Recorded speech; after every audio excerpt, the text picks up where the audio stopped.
할렐루야. 살아 역사하시는 우리 하나님, 우리 구주를 믿음으로 바라보며 말씀에 순종하며 나아가는 하루가 될 것입니다. 오늘도 주님께서 우리에게 복을 허락하여 주시고 은혜 가운데 우리를 사로잡으시며 성령의 능력으로 걸어가게 하실 것입니다. 함께 말씀과 기도로 나아갑시다. 9월 16일 월요일 아침 예배 성삼위 하나님께 올려드립니다. 오늘 하나님의 말씀은 예레미야 7장 1절부터 15절까지입니다. 예레미야 7장 1절부터 15절까지입니다. 여호와께로부터 예레미야에게 말씀이 임하니라. 이르시되 너는 여호와의 집 문에 서서 이 말씀을 선포하여 이르기를 여호와께 예배하러 이 문으로 들어가는 유다 사람들아, 여호와의 말씀을 들으라. 만군의 여호와 이스라엘 하나님께서 이와 같이 말씀하시되 너희 길과 행위를 바르게 하라. 그리하면 내가 너희로 이곳에 살게 하리라. 너희는 이것이 여호와의 성전이라, 여호와의 성전이라, 여호와의 성전이라 하는 거짓말을 믿지 말라. 너희가 만일 길과 행위를 참으로 바르게 하여 이웃들 사이에 정의를 행하며 이방인과 고아와 과부를 압제하지 아니하며 무죄한 자의 피를 이곳에 흘리지 아니하며 다른 신들 뒤에 따라 화를 자초하지 아니하면 내가 너희를 이곳에 살게 하리니 곧 너희 조상에게 영원 묵은토록 준 땅에서니라. 보라, 너희가 무익한 거짓말을 의존하는도다. 너희가 도둑질하며 살인하며 간음하며 거짓 맹세하며 바알에게 분향하며 너희가 알지 못하는 다른 신들을 따르면서 내 이름으로 일컬음을 받은 이 집에 들어와서 내 앞에 서서 말하기를 우리가 구원을 얻었나이다 하느냐. 이는 이 모든 가증한 일을 행하려 함이로다. 내 이름으로 일컬음 받은 이 집이 너희 눈에 도둑의 소굴로 보이느냐? 보라, 나 곧 내가 그것을 보았노라. 여호와의 말씀이니라. 너희는 내가 처음으로 내 이름으로 둔 초소실에서 가서 내 백성 이스라엘 악에 대하여 내가 이렇게 어떻게 행하였는지를 보라. 여호와의 말씀이니라. 이제 너희가 그 모든 일을 행하였으며 내가 너희에게 말하되 새벽부터 부지런히 말하여도 듣지 아니하였고 너희를 불러도 대답하지 아니하였느니라.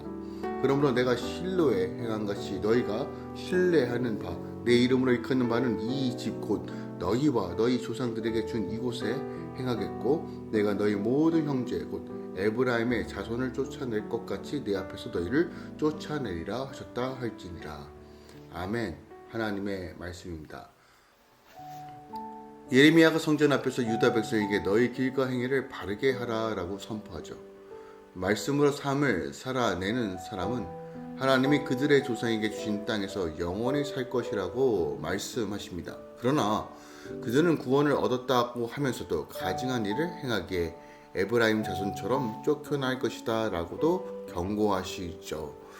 자, 오늘 본문 말씀을 조금 더 절별로 살펴보겠습니다. 먼저 1절에서 2절은 하나님께서 예레미야를 향해 성전 문 앞에 서서 성전에 예배하러 오는 자들을 향하여 하나님의 말씀을 선포하도록 명령하신 내용이 기록되어 있고, 또한 3절부터 4절까지는 당시 이 이스라엘 사이에 팽배한, 어떻게 보면 신앙적으로도 역행하는 왜곡된 성전 신앙, 즉 성전을 우상시하고 종교 생활하는 것에 대해서 질타하고 있는 내용이 담겨져 있습니다.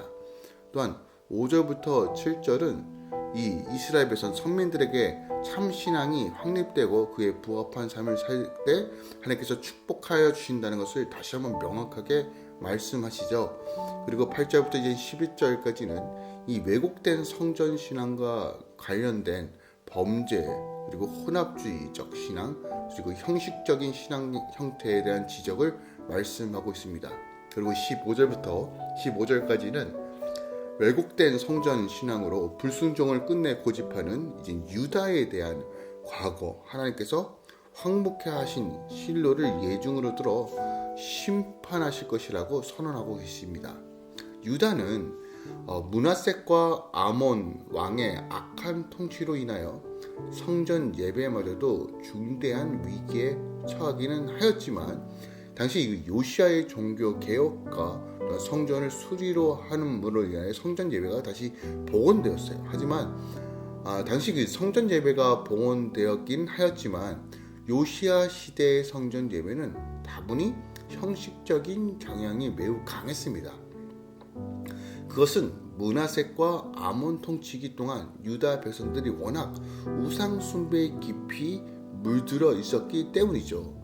그러던 차 요시아마저 애굽의 바로 느고와의 전투 중에 전사하고 연이어 하나님을 대적하는 왕들이 그 뒤를 잇게 되자 성전 예배는 더욱 형식적이고 위선적이며 미신적이고 샤머니즘적으로 전락해버렸다는 거예요. 그러니까 유다 백성들은 성전에 와서 하나님께 예배를 드리면서는 한편으로는 우상을 숭배하는 것이 너무나 지극히 당연한 것으로 여겼어요. 또한 그들은 범죄를 저지르면서도 성전에 와서 하나님께 범죄한 것이 너무 명확함에도 불구하고 예배만 드리면 자신들은 결코 멸망하지 않을 것이라는 이런 막연한 거짓된 신앙세계를 가지고 있었다는 거예요. 그러니까 왜곡된 겁니다. 성전이 있기에, 나는 주일성수 하기에, 나는 11조 하기에, 나는 그래도 봉사하기에, 이런 개념으로서 계속 그들은 자신의 신앙을 합리화하고 합당화하고 또한 자신의 행동을 괜찮다라고 여겼다는 것이에요. 이에 하나님은 그들의 이 잘못된 신앙과 신념을 다시 한번 바로잡길 원하시고 그들을 경고하고 계시는 거예요. 자, 이런 신앙적인 형태는 그때나 지금이나 크게 다르지 않을 수 있다는 것이에요. 오늘 우리가 얼마나 큰 오류에 빠집니까? 우리 신앙생활의 형태가 정말 하나님과의 온전한 관계가 아닌 모양과 형식만 남아있는 사람들이 얼마나 많이 있습니까? 우리가 다시 한번 본질로 회복해야 되고 다시 한번 하나님의 진실, 그 중심으로 회복되어야 된다는 것을 오늘 예레미야 7장은 우리에게 말해주고 있다는 것입니다. 자, 2절 말씀을 살펴보겠습니다. 2절에 이렇게 기록되어 있습니다. 너희는 여호와의 집 문에 서서 이 말을 선포하여 이르기를, 여호와께 예배하러 이 문으로 들어가는 유다 사람들아, 여호와의 말씀을 들으라 라고 말합니다. 그리고 3절 이하에 기록된 하나님의 말씀을 들으라고 또 이야기합니다. 어떻게 보면 이것을 어떻게 이해해야 될까요? 자, 본문 말씀이 증거되는 대상인 유다 사람들은 구체적으로 여호와를 예배하기 위하여 여호와의 전에 들어온 사람들입니다. 즉, 이 말씀을 듣는 유다 사람들은 여호와께 예배하기 위하여 여호와의 전으로 들어왔다는 거예요. 그런데 모순된 것은 그들이 예배하러 들어왔음에도 불구하고 주의 말씀을 듣지 않고 있다는 것을 오늘 말하고 있는 거예요. 주의 전에 왔는데, 주의 말씀을 폈는데 전혀 다른 것에 집중하고 있다는 것입니다. 이것만큼 모순적인 것이 무엇이 있습니까? 오늘날 우리가 교회에 오는 이유, 주님의 공동체에 오는 이유가 무엇입니까? 참 다양한 이유를 들어서 우리가 생각해 볼 수 있지만 핵심은 주의 말씀을 내 안에 심고 되새기고 내 안에 담고 그 말씀으로 살아내는 것입니다.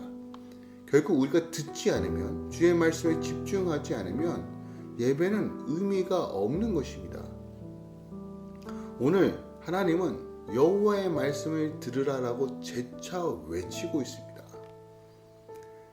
우리가 이 예배 가운데 그 말씀으로 나를 살린다는 분명한 이유를 안다라면 하나님을 향한 온전한 고백과 진실된 교제와 관계 안에 있을 때만이 참된 회복과 복이 있다는 것을 명확하게 안다라면 우리 예배는 달라질 수밖에 없습니다. 그러나 당시 유다는 어땠습니까? 말씀에 순종할 생각도 없고 그저 종교 의식으로만 지금 성전에 온 것입니다.